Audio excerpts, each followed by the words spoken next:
You know, Shaq, I have to tell you honestly that I don't follow the Lakers anymore because Mark Walter owns detention centers, runs them for profit. So as soon as I found, he also owns the Dodgers. So as soon as I found that out, I disassociated myself from the Dodgers and the Lakers, unfortunately. I lost 2 teams in 1 week. Famed actor and comedian George Lopez called out Mark Walter, the owner of the Dodgers and Lakers, along with the Los Angeles Sparks, Chelsea Football Club of the English Premier League, Cadillac Formula One, and the Professional Women's Hockey League. I lost 2 ants in 1 week. It didn't hurt as much as losing the Lakers and the Dodgers. But also, to me, the idea that Dodger Stadium was built on a Latino neighborhood that was, people were forcibly removed in the late 50s. And then to have an owner, and I was friends with the guy. I mean, very friendly. And once I realized that, I thought, an old cholo told me at Dodger Stadium maybe 15 years ago that I was wrong for being there. And I kind of took it, to heart a little bit, still went to the games. And then when I found out that they run that thing for profit and they're part of the, ICE and where they put people, I disassociated myself. This is noble of Lopez. Think about the scenes we have taken in.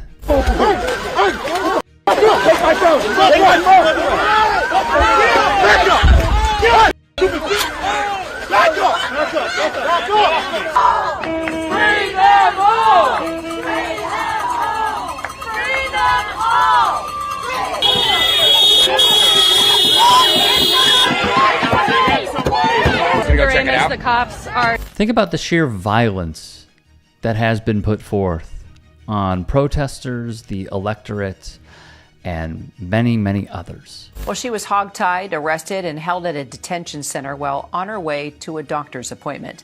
In January, Minneapolis resident and U.S. citizen Aliyah Rahman says she was heading to an appointment for her traumatic brain injury when she got stuck in what she thought was traffic.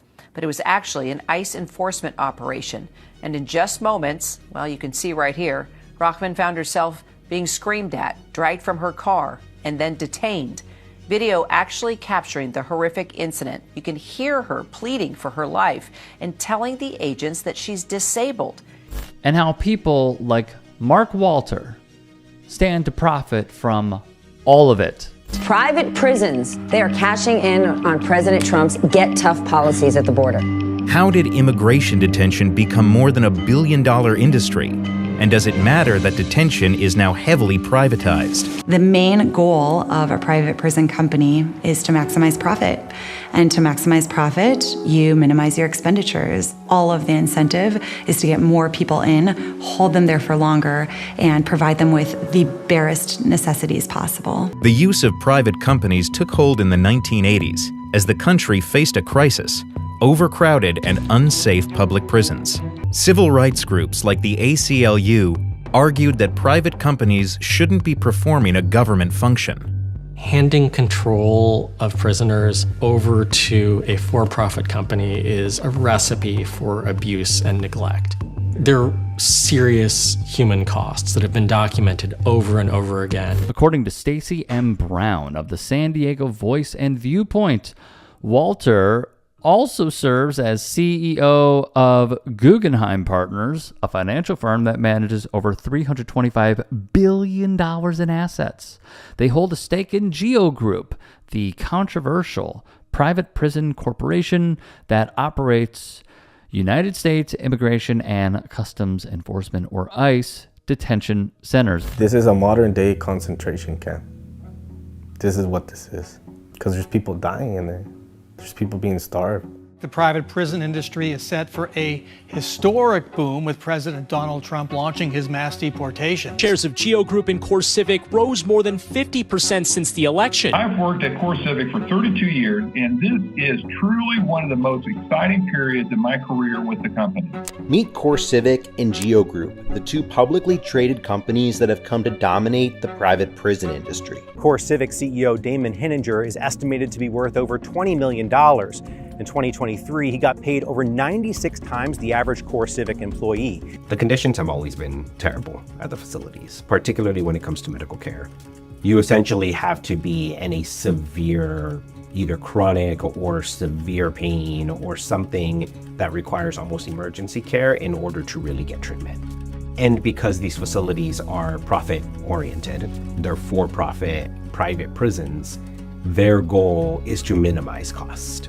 Think about the indifference one must have, that clearly Walter does, to profit off of, as I stated, modern-day concentration camps that have been constructed by the ruling capitalist hierarchy of this country. I just came from the Eloy Detention Center in Arizona. It's one of the major detention centers in our state where people whom the Trump administration has detained are being kept. Congresswoman Yasamin Ansari of Arizona made an unannounced oversight visit to an ICE detention center. These women were pleading with me to let people know about the devastating conditions that they are facing in these detention centers, everything from lack of access to water to racist, derogatory commentary being the norm. And now the Trump administration is attempting, at least at their best, to fight back.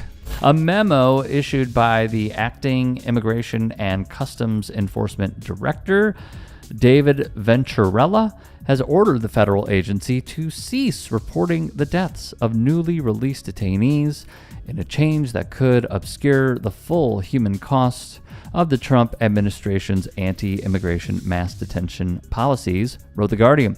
The move, first reported by the Washington Post, rescinds a 2021 policy implemented by the Joe Biden administration that required ICE to report to Congress and investigate deaths of detainees that occur within 30 days of their release. I want to first off commend George Lopez for taking this stance, because it is hard.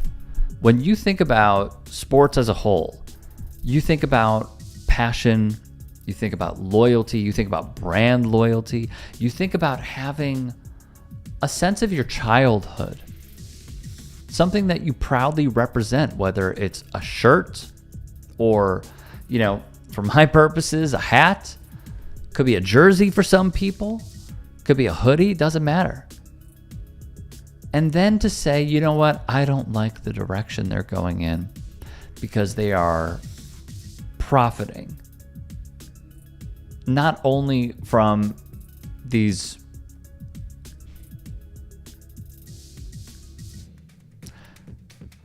in a way exterminations of so many people who are black and brown, but on top of this, I don't like what some who have a stake in my teams are doing with the money that I am giving them.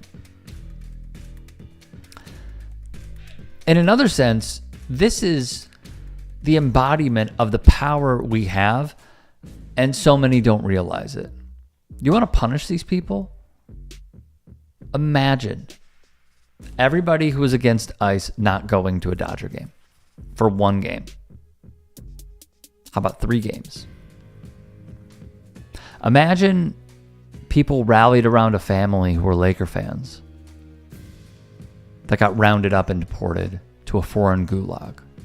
Imagine if they're rotting in CCOT for the crime of being a non-white Christian. Imagine if, I'm going to call it Staples Center because it's the house that Kobe built. Imagine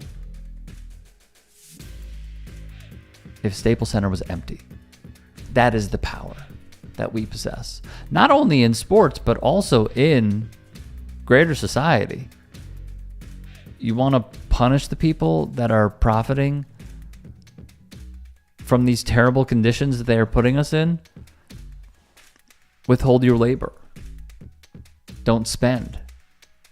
Don't let them benefit. That is the ultimate card to play. And I've said it once more, probably a million times at this point, and I will say it again, until we have class consciousness, this is going to continue. And it's going to get worse. Hey, I appreciate you watching. Now, if you can, please do become a channel member by going to youtube.com/TYTsports and clicking the join button. If that's too much for you, you can just go to tyt.com/join to become a member. It helps all of us out here at the Young Turks and keeps our network afloat. In addition, you could follow me on my socials on Twitter, Instagram, and TikTok. Appreciate the love. Have a great day.